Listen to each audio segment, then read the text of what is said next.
स्वागत है आप सबका एक और वीडियो में।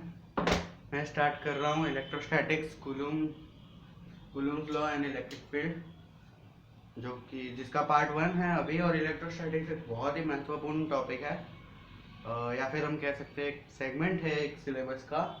और ये क्लास 12th के फिजिक्स का पार्ट 1 से लिया गया है। मतलब पार्ट 1 जो फिजिक्स है ना आपकी एनसीईआरटी, उसमें ये चैप्टर मौजूद है, आप उससे देख सकते हो। और मैं रेकमेंड करूँगा सिंगेज बुक। मैं आपको दिखाता हूँ, ये सिंगेज करके एक बुक आती है, बहुत ही अच्छी है।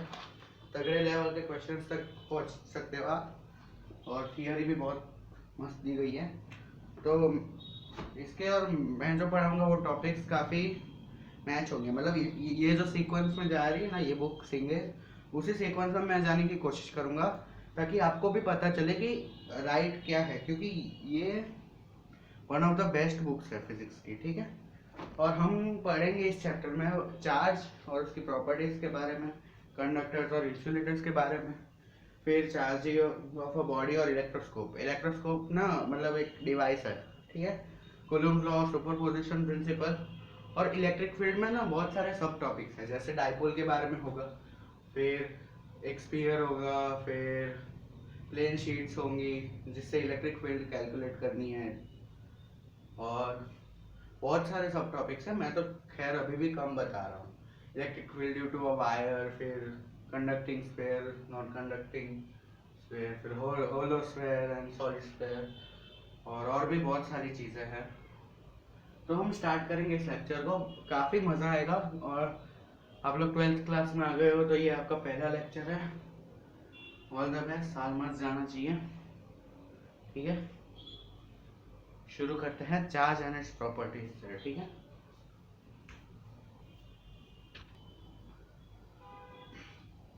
नॉर्मली हम चार्ज को कहाँ नॉर्मली हम चार्ज को कहाँ महसूस करते हैं, या हम कैसे कह सकते हैं कि इस ऑब्जेक्ट में चार्ज है, या फिर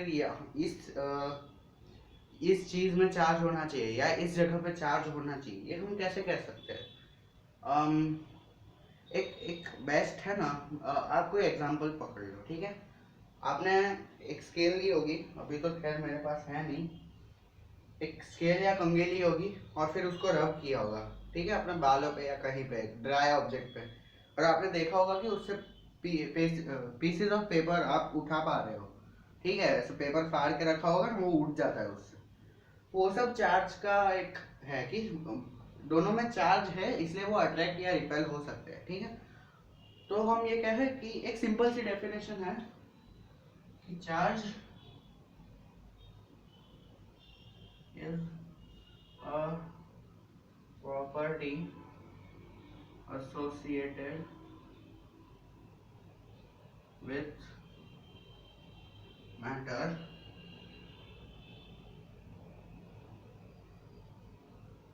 due to which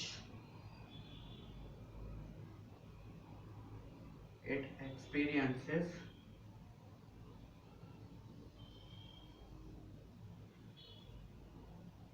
electric and magnetic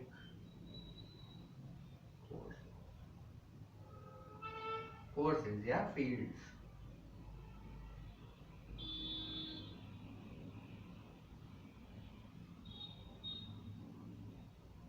ठीक है, एक बहुत ही बेसिक प्रॉपर्टी है, लेकिन ये बहुत कुछ कह जाती है इस टॉपिक के बारे में कि हम चार्ज को क्यों पढ़ रहे हैं।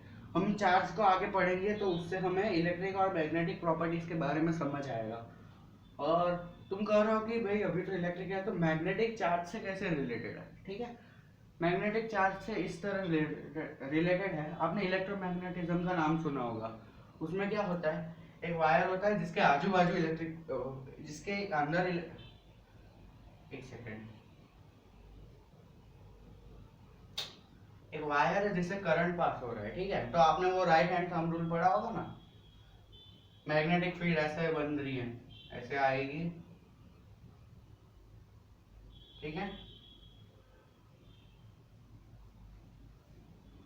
मैग्नेटिक फील्ड बन जाएगी चार्ज अगर मूव हो रहा है तो। वो सब हम आगे पढ़ेंगे, लेकिन मैं जस्ट एक एग्जांपल दे रहा था कि मैग्नेटिक क्यों बोल रहे हैं हम चार्ज के केसेस में। तो ये डेफिनेशन नोट कर लो, बहुत कुछ कह रही है। और जैसे जैसे हम आगे बढ़ेंगे आपको समझ आएगा कि ये मैंने क्यों किया है या मैंने क्यों कहा है। ठीक है, अब ये तो हमने पढ़ा। अब हम कह रहे हैं कि मैटर से एसोसिएटेड है। मैटर से एसोसिएटेड है, मैटर क्या होता है? Anything that has mass and occupy space. ठीक है, ऐसे खाली जगह पे कुछ रखा है तो ये मैटर है। क्यों? इसका कोई मास होगा और स्पेस ऑक्यूपाई कर रहा है ना, पूरे जगह पे इतनी जगह ले रहा है ये। तो मैटर से एसोसिएटेड है, तो क्या ऐसा जरूरी है कि जब मास होगा तभी चार्ज होगा? हाँ, ये जरूरी है, क्योंकि चार्ज का भी मास होता है। चार्ज क्या होता है? Transfer of electrons.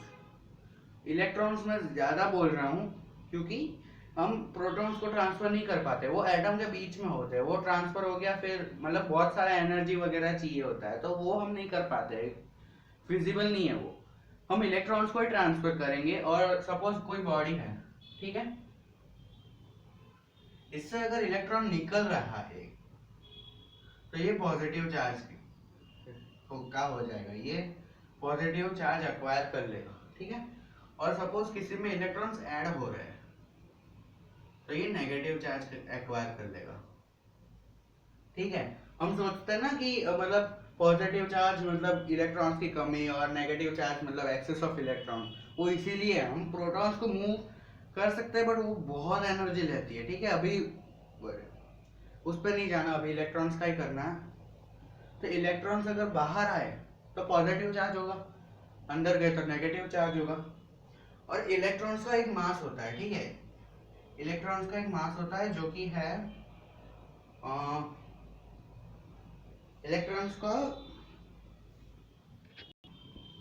इलेक्ट्रॉन का मास है 9.11 इंटू 10 टू द पावर -31। ठीक है, तो हमने ये देखा कि भाई चार्ज है वो मैटर से एसोसिएट, मैटर की एक प्रॉपर्टी है, यानी मैटर से एसोसिएटेड। मैटर जो है वो मास से एसोसिएटेड है। अब चार्ज का होना मतलब उसमें कुछ मास होगा। चार्ज ऐड या सब्सट्रैक्ट हो रहा है, जैसे यहाँ पे एक चार्ज निकल रहा है, इलेक्ट्रॉन का इतना मास होता है, ये केजी में है। ठीक है, ये केजी में है, किलोग्राम। इतने किलोग्राम का एक इलेक्ट्रॉन होता है। ठीक है, ये माइनस है, मत सोचना इतना ज्यादा भार होता है। भार बहुत कम है, ये पावर इतनी ज्यादा कम है, मतलब 1/10 टू द पावर 31 है ये। ठीक है, अब इसमें से इलेक्ट्रॉन्स निकल रहे हैं, यानी इतना मास निकल रहा है, तो सब्सट्रैक्शन ऑफ मास होगा। यहाँ पे एडिशन ऑफ मास होगा ना, इलेक्ट्रॉन ऐड हो रहा है किसी ऑब्जेक्ट में। ये ऑब्जेक्ट है, इसमें मैंने इलेक्ट्रॉन रख दिया तो इसका मास थोड़ा बढ़ेगा। एक निकाला तो इससे मास थोड़ा कम होगा। ठीक है, हाँ। अब दूसरा सवाल ये आता है कि भाई मास का होना मतलब जरूरी है कि चार्ज का होना? नहीं, चार्ज का होना मतलब मास का होना जरूरी है। ठीक है, चार्ज का होना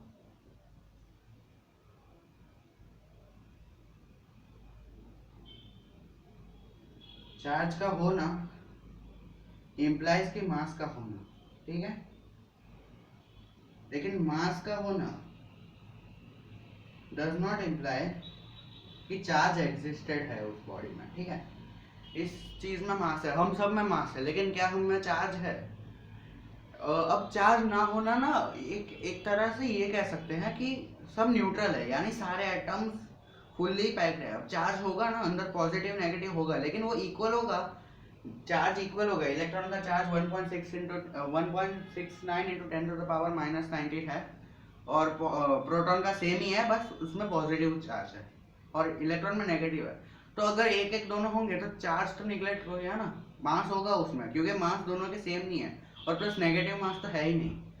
ठीक है, कोई ऐसी बॉडी है, हम सब है, कोई ऐसी बॉडी है, चलो ना, उसमें एक प्रोटॉन है और एक इलेक्ट्रॉन है, तो क्या इसमें चार्ज है? हम कहेंगे इसमें चार्ज नहीं है, क्योंकि न्यूट्रलाइज हो जाएगा। थोड़ा कंफ्यूजन हो गया ना, मुझे भी लग रहा है कि ये थोड़ा समझ नहीं आएगा।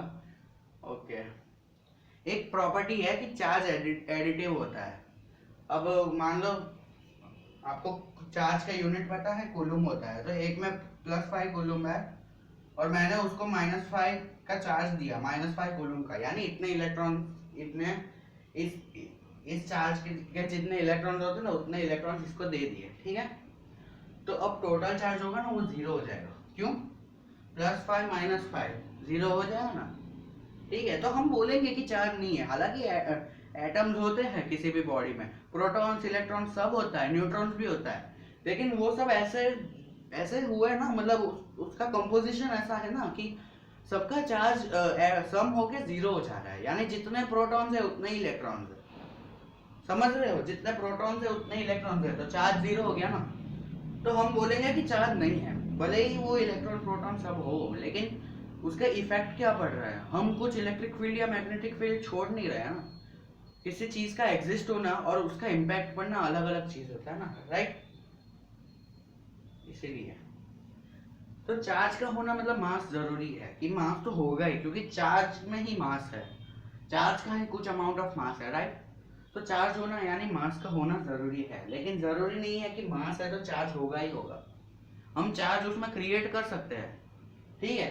अब वहां से इतना निकाल दिया तो अभी चार्ज क्रिएट हो जाएगा, तो लेकिन जरूरी नहीं है कि वो पहले से ही उसमें चार्ज हो, वो हमने बनाया है कुछ करके, किसी का निकाल के, ठीक है, या किसी का डाल के।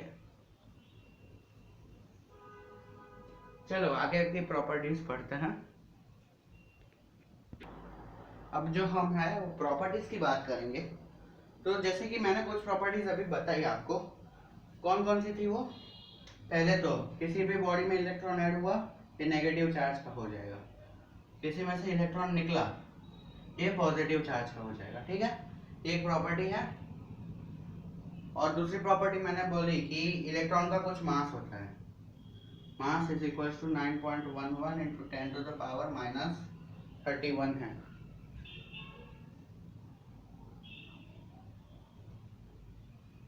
ठीक है। 9.11 × 10⁻31 kg है इसका मास, ठीक है। तो अब चार्ज मास से एसोसिएटेड है, चार्ज अगर आया किसी बॉडी में, इलेक्ट्रॉन्स आए, ठीक है, हम इलेक्ट्रॉन्स की ही बात करेंगे, मैंने बोला था प्रोटॉन्स ट्रांसफर नहीं होंगे, इलेक्ट्रॉन्स ही होंगे। तो इलेक्ट्रॉन्स आए तो नेगेटिव हो गया, इलेक्ट्रॉन्स गए तो पॉजिटिव हो गया ना, ठीक है। ओके, अब एक और प्रॉपर्टी पढ़ते हैं कि मान लो चार्ज मूव हो रहा है, स्टेडी फ्लो हो रहा है उसका, जैसे पानी का फ्लो होता है, पानी के करंट्स होते हैं, वैसे चार्ज के करंट को ही करंट बोलते हैं, लेकिन उसको इलेक्ट्रिक करंट बोलते हैं। इलेक्ट्रिक करंट जिसका है I = dq/dt, ठीक है। हाँ, इतना चार्ज एक यूनिट टाइम में गया है उसको हम करंट बोलेंगे। और Q का हमें पता है कूलम होता है, T होते हैं, तो ampere is equal to coulomb per time, ठीक है। चार्ज हम कूलम में मेजर करते हैं ना, और टाइम सेकंड में होता है, टाइम नहीं होगा ये सेकंड होगा, sorry, coulomb per second ampere देगा, करंट का यूनिट है एम्पियर, ठीक है। चलो नेक्स्ट प्रॉपर्टी पढ़े।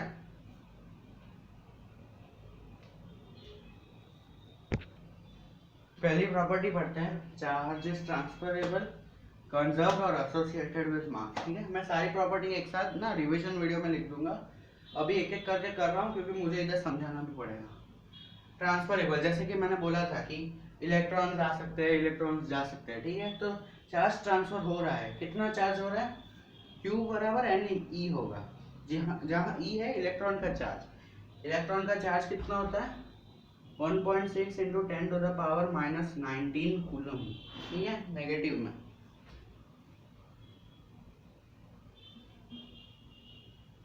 और N मतलब नंबर ऑफ इलेक्ट्रॉन्स जितना ट्रांसफर किए हैं, नंबर ऑफ इलेक्ट्रॉन्स, ठीक है।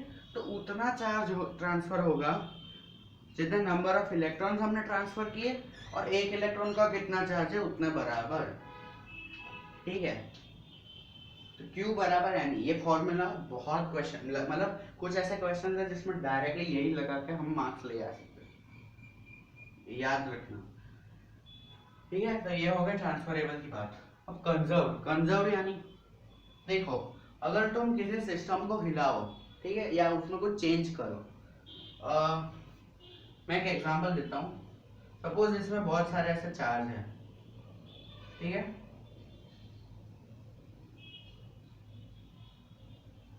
अब मैंने इसको निकाला और सराउंडिंग में डाल दिया, ठीक है, तो अब एक सिस्टम क्रिएट हुई। सिस्टम किस चीज की?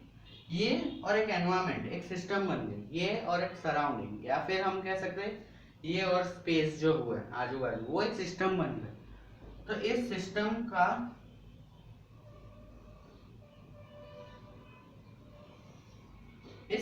नेट चार्ज कंजर्व है। कैसे? इसका चार्ज जितना भी आया प्लस इसका चार्ज करोगे तो वो जीरो आ जाएगा, ठीक है। तो हम ऐसा कह सकते हैं कि कोई भी चीज है, हम चार्ज के कॉन्टेक्स्ट में ऐसा कह सकते हैं कि किसी भी चीज से चार्ज निकालो या डालो, वो एक सिस्टम क्रिएट करेगा और उस सिस्टम का चार्ज जीरो होगा। तो क्या हम कह सकते हैं कि यूनिवर्स का चार्ज जीरो होगा?